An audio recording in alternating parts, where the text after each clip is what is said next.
परंतु जम्मू कश्मीर के अंदर कांग्रेस, नेशनल कॉन्फ्रेंस और पीडीपी जैसे राजनीतिक दलों के नेताओं ने जम्मू कश्मीर के अंदर एक बहुत बड़ा प्रोपेगेंडा देश के विरुद्ध और जम्मू कश्मीर के जनमानस के खिलाफ शुरू किया है। हम सब जानते हैं, हर एक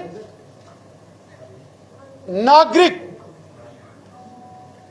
का यह अधिकार है कि जब उसकी आयु 18 वर्ष पूरी हो जाए और वो अपना नाम मतदाता सूचियों में जोड़ सकता है। और जब जम्मू कश्मीर के अंदर परिसीमन पूरा होने के बाद जब यहां मतदाता सूचियों को ठीक किया गया और यहां मतदाताओं को, जो नए मतदाता हैं जिनकी आयु 18 वर्ष से ऊपर है, उन्हें कहा गया कि वो भी अपने वोट्स बनाएं। जम्मू कश्मीर के अंदर यहां के राजनीतिक जो दल हैं, विशेषकर कांग्रेस, नेशनल कॉन्फ्रेंस और पीडीपी, उन्होंने बहुत बड़ा प्रोपेगेंडा जम्मू कश्मीर में करना शुरू किया है। जम्मू कश्मीर की जनता को गुमराह करने की एक बहुत बड़ी साजिश इस वक्त कश्मीर घाटी के अंदर कांग्रेस पार्टी, नेशनल कॉन्फ्रेंस और पीडीपी के लोग अन्य राजनीतिक दलों के नेताओं के साथ मिलकर कर रहे। हम सब जानते हैं कि धारा 370 के समापन के बाद हमारे देश के सभी कानून जम्मू कश्मीर में लागू हो चुके और हमारे देश का जो संविधान है उसका एक महत्वपूर्ण कानून the representation of peoples act 1950, जो कि 1950 में कानून बनाया गया था और जो पूरे भारत में लागू है। धारा 370 के समापन के बाद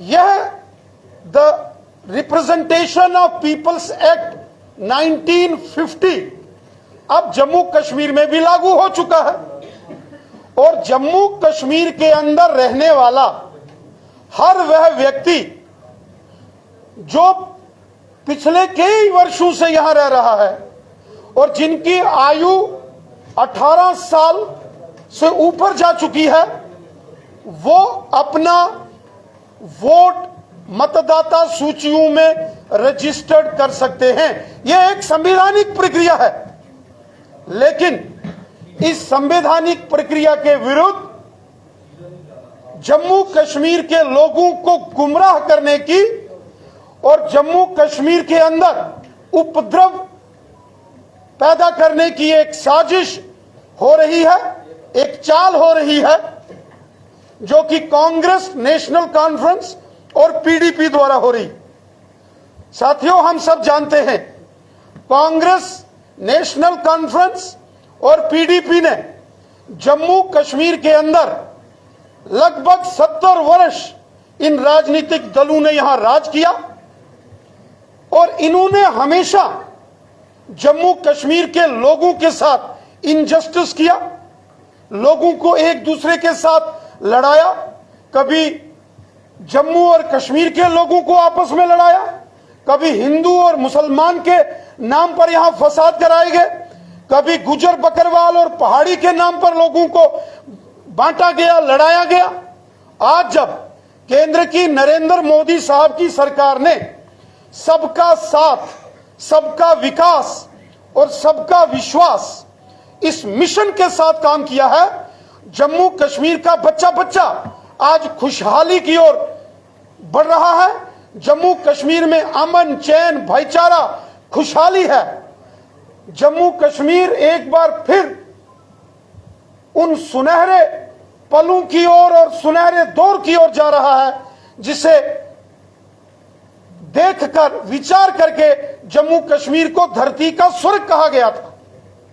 लेकिन ये जो कांग्रेस नेशनल कॉन्फ्रेंस और पीडीपी के लोग हैं, एक बहुत बड़ा राजनीतिक प्रोपेगेंडा जम्मू कश्मीर के अंदर करके लोगों को गुमराह करके यहां बहुत बड़ा षड्यंत्र करने की साजिश कर रहे। साथियों, जब हम सब एक देश के निवासी हैं, हम सब भारतीय हैं, एक देश के रहने वाले हैं, तो उसमें किसी प्रकार का भेदभाव नहीं हो सकता। कानून सबके लिए बराबर है। कॉन्स्टिट्यूशन ऑफ इंडिया सबको समानता का अधिकार देता है। भारत के अंदर जो कानून है उसके अंदर राइट टू इक्वलिटी, यह फंडामेंटल राइट है। जम्मू कश्मीर से बहुत सारे ऐसे लोग हैं जो दिल्ली में, जो पुणे में, बेंगलोर में, गुड़गांव में, नोएडा में जाके सेटल हुए और वो पिछले कई सालों से उन्हीं राज्यों में रह रहे हैं और उन्होंने जम्मू कश्मीर के अंदर अपना वोट सरेंडर करके जहां वो रह रहे हैं वहां अपना वोट बनाया।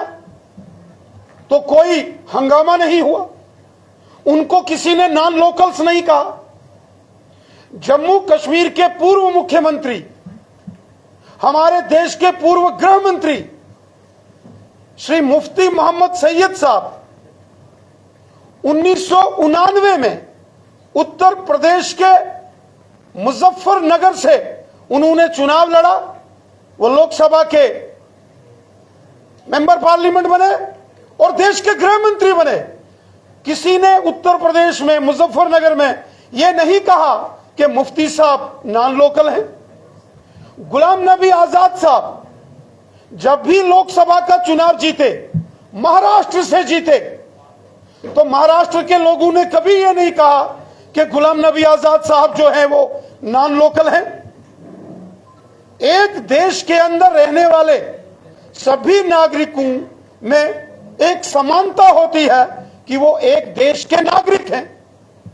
और आज अगर पिछले 15 सालों से, 20 वर्षों से जम्मू कश्मीर के अंदर कोई रह रहा है और वो मतदाता सूची में शामिल नहीं है, और अगर यहां चुनाव आयोग ने कहा कि वो अपने आप को रजिस्टर्ड करें, तो यहां कांग्रेस नेशनल कॉन्फ्रेंस और पीडीपी को तकलीफ हो गई।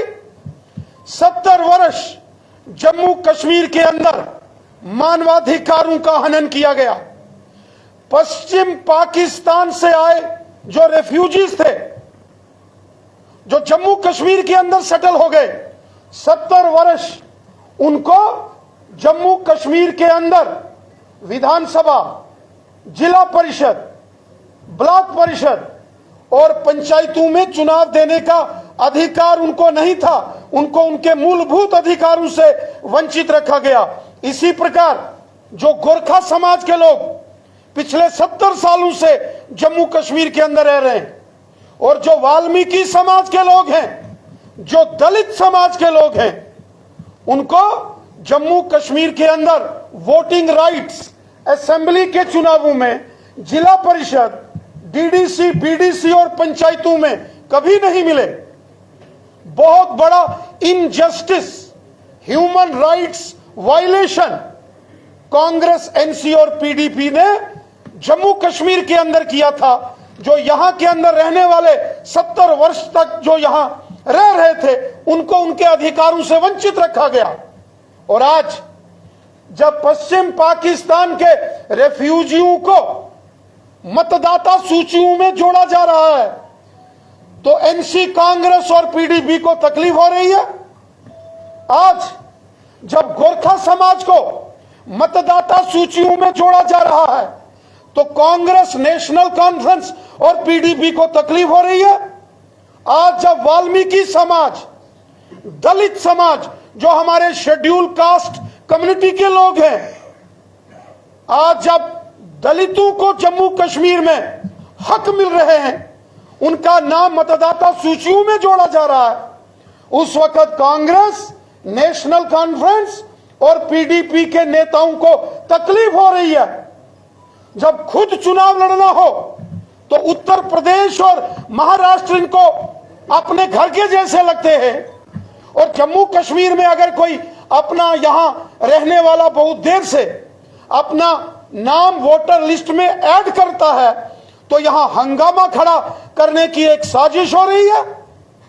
यह बहुत दुर्भाग्यपूर्ण है कि जम्मू कश्मीर के वो राजनेता जो सत्ता सुख के लिए चुनावों के दौरान बाइकॉट की राजनीति करके केवल 8 या 10% मतदान करवाकर सत्ता में जाके सुख भोगते हैं, आज जब जम्मू कश्मीर के अंदर सबका साथ, सबका विकास और सबका विश्वास इस मिशन के साथ काम हो रहा है तो ऐसे नेताओं को तकलीफ हो रही है। 70 साल जम्मू कश्मीर के अंदर गुज्जर बकरवाल लोगों के अधिकारों का हनन हुआ है। 70 साल यहां पहाड़ी कबीले के बच्चों के अधिकार छीने गए। क्या गुज्जर बकरवाल मुसलमान नहीं है? 100% गुज्जर बकरवाल लोग मुसलमान हैं, लेकिन उनको उनके अधिकार यहां नहीं दिए गए। पहाड़ी कबीले के लोग 80% मुसलमान हैं, जम्मू संभाग के साथ साथ कश्मीर घाटी में बसते हैं, उनको उनके अधिकारों से दूर रखा गया। ओबीसी समाज जो कि कश्मीर घाटी में हर चौथा हमारा मुसलमान भाई ओबीसी अदर बैकवर्ड क्लासेस में आता है, उनको 70 साल यहां फारूक अब्दुल्ला साहब की नेशनल कॉन्फ्रेंस ने, महबूबा मुफ्ती साहिबा की पीडीपी ने और कांग्रेस पार्टी ने अधिकार नहीं दिए। आज जब मोदी साहब ने जम्मू कश्मीर के हर नागरिक को यह अधिकार दिए तो यहां बड़ी तकलीफ हो रही है कांग्रेस पार्टी, नेशनल कॉन्फ्रेंस और पीडीपी को। ये आवाम के दुश्मन लोग हैं। एनसी, कांग्रेस, पीडीपी नहीं चाहते कि जम्मू कश्मीर में खुशहाली हो। नेशनल कॉन्फ्रेंस, कांग्रेस और पीडीपी ये चाहते हैं कि जम्मू कश्मीर के अंदर बम, बंदूक, पिस्तौल, गोलियां, पत्थरबाजी और हड़तालें यहां हों। इसलिए एक बार फिर लोगों को गुमराह करके जम्मू कश्मीर के हालात खराब करने की एक साजिश हो रही है, जिसको जम्मू कश्मीर की जनता बहुत अच्छे से समझ रही है। जम्मू कश्मीर की जनता कांग्रेस पार्टी, नेशनल कॉन्फ्रेंस और पीडीपी के इन साजिशों से अच्छे तरीके से परिचित है। अच्छे तरीके से वो जानते हैं कि ये हमेशा प्रोपेगेंडा और साजिश करके, हालात खराब करके लाशों पर राजनीति करते हैं। कांग्रेस, नेशनल कॉन्फ्रेंस और पीडीपी ये चाहते हैं कि जम्मू कश्मीर को लहूलुहान किया जाए, यहां लाशें गिरें और उसके बाद उन लाशों के ऊपर ये सियासतदान यहां राजनीति करें। इनके इस साजिश के इस प्रोपेगेंडे को किसी सूरत में नहीं चलने देंगे। जम्मू कश्मीर की जनता अच्छे तरीके से समझती है कि नेशनल कॉन्फ्रेंस, कांग्रेस और पीडीपी का काम रहा है जम्मू कश्मीर में जहर खोलकर पाकिस्तान, अलगाववाद और आतंकवाद के दम पर उनके सहारे यहां ये लोग राजनीति करते हैं। ये तोड़ने वाली राजनीति अब नहीं चलेगी। ये वो लोग हैं, कांग्रेस, नेशनल कॉन्फ्रेंस और पीडीपी के लोग, जो ये कहते थे कि धारा 370 के बाद जम्मू कश्मीर में कोई तिरंगा उठाने वाला नहीं मिलेगा।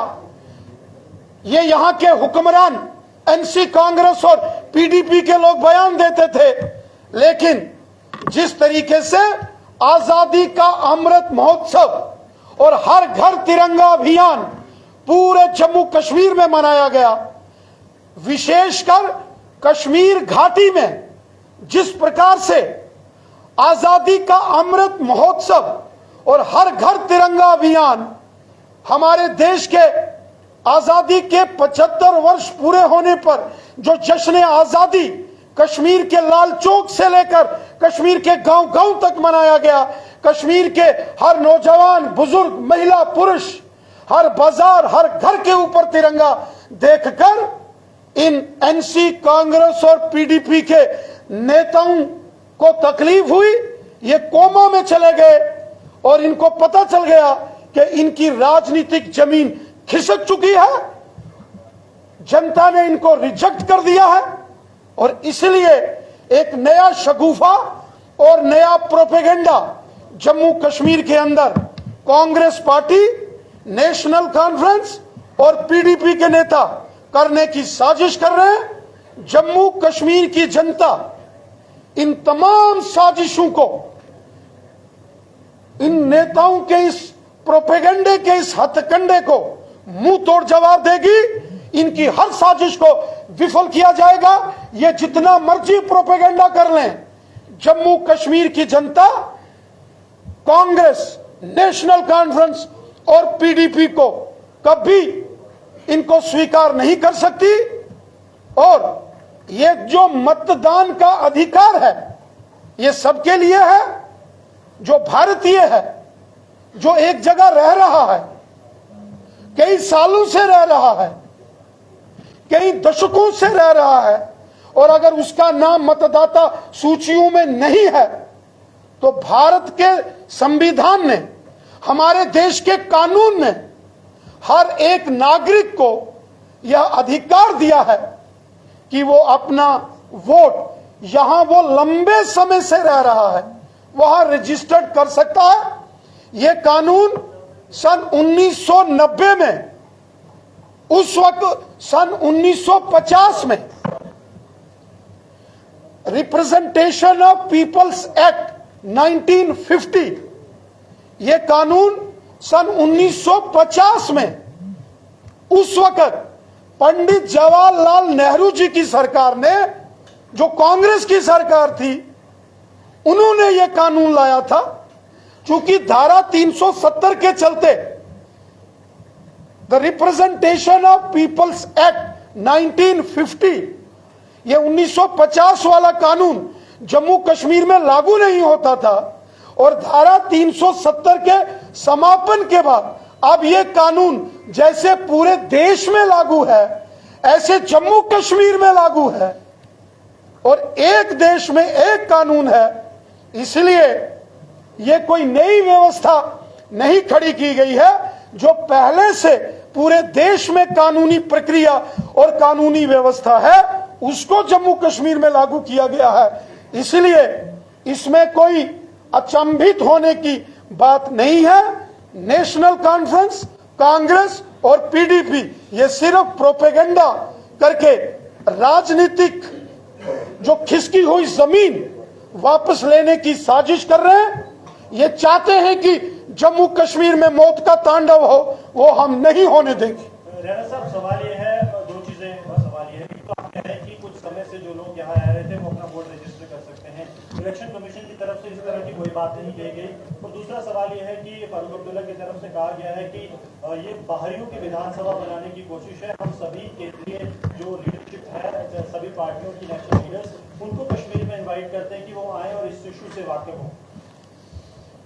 लोकतांत्रिक प्रक्रियाओं को, व्यवस्थाओं को सुनिश्चित करता है कानून, हमारा संविधान।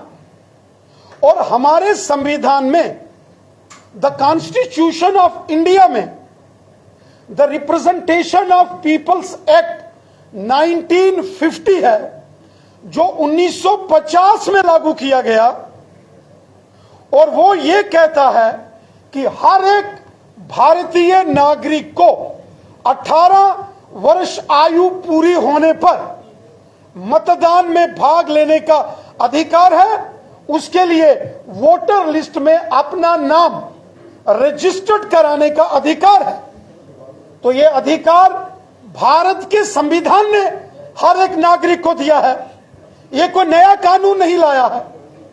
और दूसरा, डॉक्टर फारूक अब्दुल्ला साहब जब लोकल्स और नॉन लोकल्स की बात करेंगे तो मैं डॉक्टर फारूक अब्दुल्ला साहब से एक सवाल पूछूंगा कि आपके बगल में बैठे जो पीडीपी के नेता हैं वो बताएं कि किस कैपेसिटी में आजानी मुफ्ती मोहम्मद सैयद साहब ने उत्तर प्रदेश के मुजफ्फरनगर से लोकसभा का चुनाव 1989 में लड़ा और जीता और वो देश के गृह मंत्री बने। डॉक्टर फारूक अब्दुल्ला साहब ये भी बताएं कि किस कैपेसिटी में श्री गुलाम नबी आजाद साहब महाराष्ट्र से लोकसभा का चुनाव लड़कर जीतकर आते थे और केंद्रीय मंत्री बनते थे, तब उनको वहां किसी ने नहीं कहा कि ये लोकल है कि नॉन लोकल है।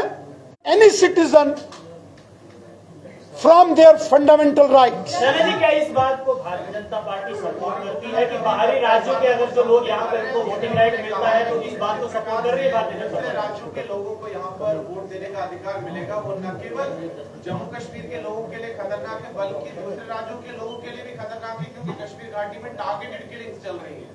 कैसे देखते हैं आप इस बयान को? डॉक्टर फारूक अब्दुल्ला साहब को कोई घबराने की जरूरत नहीं है। हम सब एक देश के नागरिक हैं। जब डॉक्टर फारूक अब्दुल्ला साहब का नाम सुश्री ममता बनर्जी ने उपराष्ट्रपति के लिए देश के भारत आया, तब तो डॉक्टर फारूक अब्दुल्ला साहब को बड़ी खुशी हुई थी। और भारत के जो भारत सरकार थी श्री मनमोहन सिंह जी की, केंद्र की सरकार में तो वो मंत्री थे, अधिकारों का पूर्ण सदुपयोग करते थे। और आज जब यहां जम्मू कश्मीर के अंदर रहने वाले लंबे समय से जो यहां रह रहे हैं, कारोबार कर रहे हैं, जब उनका नाम मतदाता सूचियों में आएगा तो डॉक्टर फारूक अब्दुल्ला साहब को परेशान नहीं होना चाहिए। वो एक बड़े लीडर हैं, वो केंद्र के अंदर मंत्री रहे हैं। डॉक्टर फारूक अब्दुल्ला साहब जम्मू कश्मीर के चीफ मिनिस्टर रहे हैं और वो एक हिंदुस्तानी, उनकी नागरिकता भी भारतीय है। इसीलिए उनको इस प्रकार के प्रोपेगेंडे में नहीं पड़ना चाहिए।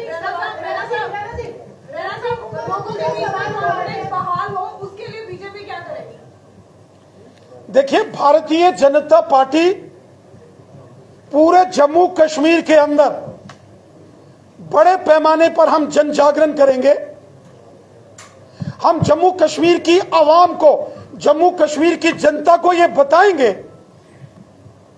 कि ये जो कांग्रेस, नेशनल कॉन्फ्रेंस और पीडीपी के लोग ये जो ड्रामा और प्रोपेगेंडा कर रहे हैं, ये जम्मू कश्मीर के हालात खराब करने की साजिश कर रहे हैं।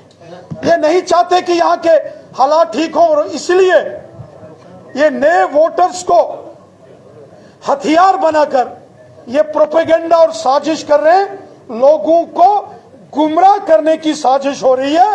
ये कोई नया कानून नहीं है। कांग्रेस पार्टी जो फारूक अब्दुल्ला साहब की ऑल पार्टी मीटिंग में जा रही है, कांग्रेस पार्टी को, श्रीमती सोनिया गांधी जी को यह जवाब देना पड़ेगा कि वो कानून पंडित जवाहरलाल नेहरू जी ने और कांग्रेस की सरकार ने 1950 में लाया, आज कांग्रेस पार्टी जम्मू कश्मीर में उसी कानून का विरोध कर रही है और प्रोपेगेंडा कर रही है। इस फैसले के बाद आतंकवादी संगठन सवाल उठा रहे वो तेरे के स्थानीय वोटरों पर इतना विश्वास नहीं, बाहर से वोट करके भारतीय जनता पार्टी का जो मिशन 50+ है और जम्मू कश्मीर की जनता करेगी, जम्मू कश्मीर के आम जनमानस करेगा। जिन लोगों ने आजादी का जश्न, आजादी का अमृत महोत्सव पूरे जम्मू कश्मीर में शान से मनाया है, वो भारतीय जनता पार्टी का मिशन 50+ पूरा करेंगे। और यकीनन जम्मू और कश्मीर की जनता, उस पर हमें पूरा विश्वास है। हाँ, हम देश के कानून को, देश के संविधान को मानने वाले लोग हैं और हम संविधान को हमेशा, संविधान के प्रति हमारा बहुत आदर है, सम्मान है। हम देश के कॉन्स्टिट्यूशन को मानते हैं। हमारे माननीय प्रधानमंत्री मोदी साहब ने जब दूसरी बार 2019 में जब माननीय प्रधानमंत्री जी मोदी साहब प्रधानमंत्री बने तो उन्होंने कॉन्स्टिट्यूशन ऑफ इंडिया को नमन किया था। इसीलिए हम कानून को मानने वाले लोग हैं और जो जो कानून में लिखा है, जो जो संविधान में है, जो जो डॉक्टर बाबा साहब भीमराव अंबेडकर जी ने कॉन्स्टिट्यूशन ऑफ इंडिया में लिखा है, हम उसको मानने वाले लोग हैं।